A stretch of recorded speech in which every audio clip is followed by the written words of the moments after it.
அடுத்ததாக எல்லா டீச்சர்ஸும் மெமரி வேர்ட் சொன்ன பிறகு தீம் சாங் பாட தயவுசெய்து ஸ்டேஜுக்கு வாங்க. Teacher please be ready.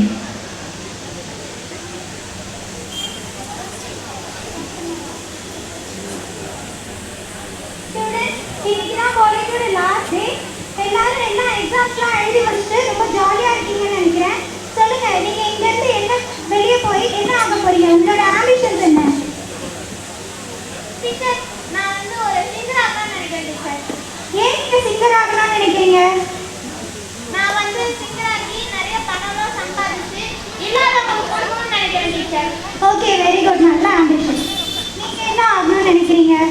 Ma'am, நான் வந்து கலெக்டர் ஆக போகிறேன். ஏன் கலெக்டர் ஆகுறீங்க? எல்லாரும் ஆட்சி சரியில்லை, கலெக்டர் சரியில்லைன்னு சொல்கிறாங்க. நான் கலெக்டர் ஆகி எளிய மக்களுக்கு எல்லாம் உதவி செய்ய போகிறேன். எனக்கு பின்னாடி வர ஜென்ரேஷனுக்கு எல்லாருக்கும் நான் ஒரு எக்ஸாம்பிளாக இருக்க போகிறேன். Okay, very good. நீங்கள் என்ன ஆக போகிறீங்க? நான் ரிப்போர்ட்டர் ஆக போகிறேன். ஏன் நீங்கள் ரிப்போர்ட்டர் ஆக போகிறீங்க? டிவியில் நிறைய. நீங்கள் என்ன ஆக போகிறீங்க? எனக்கு ஒரே ஒரு ஆசை தாங்க, எப்படியாவது பாஸ் ஆகிட்டு காலேஜுக்கு போனோம். Okay, super. நீங்கள் என்ன ஆக போகிறீங்க? நீங்கள் ரெண்டு பேரும் ரொம்ப க்ளோஸ் ஃப்ரெண்ட்ஸ் ஆச்சு. நீங்கள் ரெண்டு பேரும் சேர்ந்து என்ன ஆக போகிறீங்க? நாங்கள் ரெண்டு பேரும் சேர்ந்து ஆர்மி ஆகணும். ஆர்மியில் சேரணுமா? அதுக்கு நீங்கள் இங்கே வந்து படிச்சீங்க, ஸ்ட்ரெயிட்டாக அப்படியே ஆர்மியில் சேர்ந்துருக்கலாம்ல? ஏன் படித்தவங்க ஆர்மியில் சேரக்கூடாது? அப்படிலாம் இல்லை, சேரலாம். நாங்கள் வந்து இன்னைக்கு நாள் முடிச்சுட்டு நாங்கள் வந்து மிலிட்ரி ட்ரைனிங்காக அப்ளை பண்ண போகிறோம். அப்படியே நாங்கள் மிலிட்ரியில் வந்து நாங்கள் ப்ளேஸ் பண்ணிடுவோம். ஓகே, ரொம்ப குட்.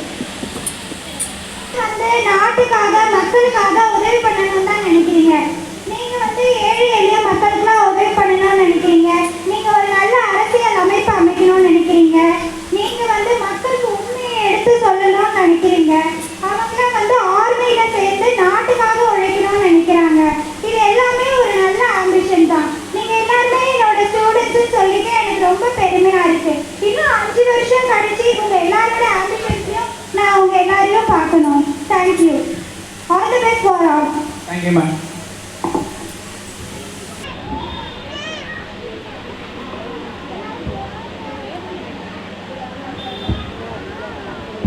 என்னம்மா, வீட்டுக்கு வந்துட்டியா? வந்துட்டேண்ணா. அடுத்து என்னதான் பண்ணுறதா பிளான் பண்ணியிருக்க? நான் ஒரு சிங்கர் ஆகலாம்னு நினைக்கிறேம்மா. சரிம்மா, அப்போ நான் ஒரு நல்ல சிங்கிங் கிளாஸாக பார்த்து உன்னை சேர்த்து விடுறேன். நீ நல்ல ஸ்டேஜுக்கு போனதுக்கப்புறம், நீ ஒரு நல்ல உயரம் பார்த்ததுக்கப்புறம், உன் கையில் காசெல்லாம் வந்ததுக்கப்புறம், நீ புவர் பீப்புள்ஸ்க்கு ஹெல்ப் பண்ணுறதை தான் நீ வந்து கோலாக வச்சுக்கணும். அதை மட்டும் பார்க்குற வேலையே பாருமா. சரிம்மா.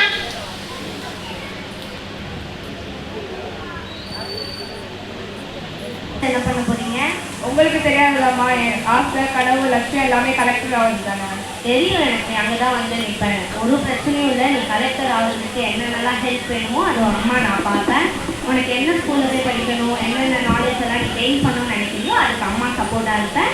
நான் எல்லாத்துக்கும் ஹெல்ப் பண்ணுறேன். இது வரைக்கும் யாருமே இது மாதிரி இல்லாத அளவுக்கு நீ ஒரு ஐஏஎஸ் ஆஃபீஸர் ஆகணுன்றது என் கனவு.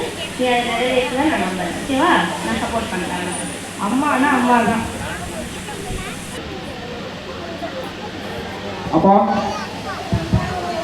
சரிப்பா, நானே என்ன பார்த்து பேசணுன்றேன். இந்த மாதிரி என் ஃப்ரெண்டுக்கிட்ட விசாரிச்சாப்பா, நாளைக்கு காலையில் ஒரு இன்டர்வியூ இருக்குது, அதுக்கு மட்டும் நீ கோவம் வாங்கி வேலை கற்றுக்கப்பா. நான் மனுஷங்கப்பா. ஏன்ப்பா, என்னாச்சுப்பா? அப்பா, நான் ஆர்மியில் சேரலப்பா. சரி, நான் பா 6 மினிட் சேர போறியா? ஆமாப்பா. சரி, உனக்கு 5 வயசு இருக்கும் போது உங்க அம்மா இறந்து போயிட்டாடா. நான் சொல்கிறது கேளுங்கப்பா. நீ பேசாதடா. சின்ன வயசுலேயே நான் வேறு கல்யாணம் போயிருக்கலாம். ஆனால் நான் என்ன ஏற்றமா இருக்கேன். கண்ணாடி இருக்குல்ல, இது கூட பழக்குடா. நான் இன்னும் ஒன்று புதுசு கூட வாங்கலை. ஏன் தெரியுமா? அதை கூட நான் விஷயம் பண்ணி உன்னை படிக்க வச்சுட்டு இருக்கேன்டா. என் தெருவு பார்த்தியா, நான் தேய்ச்சி போயும் புதுசாக கூட வாங்கலை. ஏன் தெரியுமா? உன்னை படிக்க வைக்கிறேன்டா. நீ என்னென்னலாம் ஆர்கே போகிற, நீ ஒரு நல்ல வேலையில் ஐடி போய் சம்பாதிப்ப பார்த்தேன்னு வச்சுட்டு தான் ஆர்கில் கூட பேசிகிட்டு இருக்கேன். ப்ளீஸ்ப்பா. டேய், நீங்கள் எனக்கு சாட்டிஸ்ஃபை இவ்வளோ சொல்லி நீ கேட்குறியா? அப்போ நீ இவ்வளோ சொல்லி நீ கேட்க மாட்டேன். நீங்கள் எனக்கு சாக்ரிஃபைஸ் பண்ணுறது எனக்கு புரியலப்பா. நான் இந்த நாட்டுக்காக சாக்ரிஃபைஸ் பண்ணணும்னு பார்க்குறேன். நான் இவ்வளோ சொல்லி நீ கேட்கல. நீ யாருமே ஆகிக்கூடா, நான் ஒன்றும் சொல்லடா. ஆனால் இதுக்கப்புறம் அப்பா அம்மா இருக்கிறதா இனிமேல் நான் பார்க்க வராதுடா. இல்லைனா நீ ஆர்மி போவேன், உனக்கு பிடிச்ச வேலை எது வேணா பாடுறான். ஆனால் நான் இறக்கும் போது கூட நீ வரணும். நான் விஜய் போயிடுறேன். இப்போ வெளில போடா.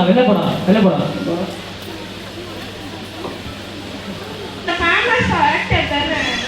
நான் உங்களோட பெரிய ஃபேன். எனக்கு ஒரு சைன் போட்டு. கண்டிப்பா. அப்புறம் எனக்கு கேட்கவே கூச்சமாக தான் இருக்கு. ஆனால் என்னோட பொண்ணுக்கு ரொம்ப நாளாக உடம்பு சரியில்லை. ஹார்ட் பேஷண்ட் அவங்க. நானும் பணம் எல்லா இடத்துலையும் கேட்டு பார்த்துட்டேன், யாருமே தரல. நீங்கள் தான் கொஞ்சம் ஹெல்ப் பண்ணுங்க.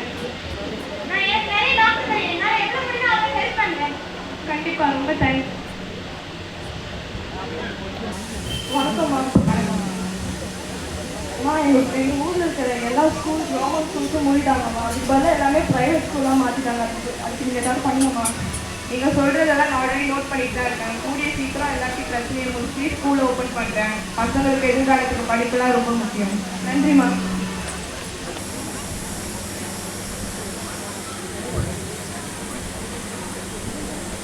கமாண்டர், இது ஒரு இம்பார்ட்டண்ட்டான மிஷன். அப்படின்னு சீக்ரெட்டாகவும் இருக்கணும். நம்மளுடைய இந்தியாவை சேர்ந்த ஒரு இம்பார்ட்டண்ட்டான ஃபேமிலி இப்போ பாகிஸ்தானில் மாற்றிட்டு இருக்காங்க.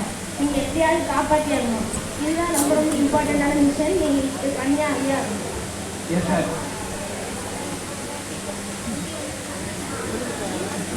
இது உங்கள் கை டிவி. நான் சாரு. நம்ம பாகிஸ்தானில் இப்போ போர் சூழலாக இருக்குது. நம்ம இந்தியாவிலேருந்து ஒரு முக்கியமான குடும்பம் அங்கே மாட்டிகிட்டு இருக்காங்க. அவங்கள காப்பாற்றுறதுக்காக நம்ம இந்தியாவிலேருந்து ஆர்மி பெரிய முயற்சிகளை எடுக்கிறாங்க. அங்கே போகிற நம்ம இந்தியன் சோல்ஜர்ஸுக்கும் அந்த ஃபேமிலிக்கும் எதுவும் ஆகக்கூடாதுன்னு நம்ம வேண்டிக்கலாம்.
ஆக முடியல.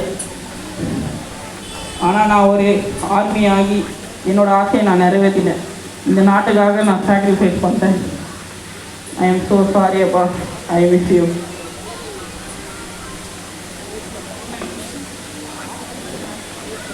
தன் துறைகளை வெவ்வேறாக தேர்ந்தெடுத்த மாணவர்கள் இறுதியில் அவர்கள் தங்களுடைய இலக்கை அடைந்தது போல கர்த்தரின் பார்வையில் நாம் வெவ்வேறாக இருந்தாலும் வெவ்வேறு குடும்ப பின்னணி என்றிருந்தாலும் அவருடைய பார்வையில் நாம் விலையேற பெற்றவர்கள். திராட்சை தோட்ட எஜமான் வெவ்வேறு வேலைகளில் வந்த ஊழியக்காரருக்கு சம ஊதியம் கொடுத்தது போல நம்முடைய கர்த்தரும் நம்முடைய வேற்றுமைகளை கலைந்து சமர்ப்பத்துடன் அவருடைய ராஜ்யத்தில் நமக்கான பங்களிப்பை கொடுக்கிறார். இந்த நாடகத்தில் உள்ள கதாபாத்திரம் போல நாம் செலிபிரிட்டியாக கூட இருக்கலாம், செய்தியர் ஒன்றாக கூட இருக்கலாம், ரிப்போர்ட்டராக இருக்கலாம், அல்லது ஐஏஎஸ்ஸாக கூட இருக்கலாம். ஆனாலும் கர்த்தரின் இறையரசு எவரையும் கைவிடுவதில்லை. கர்த்தரின் ராஜ்யம் அனைவருக்குமானது.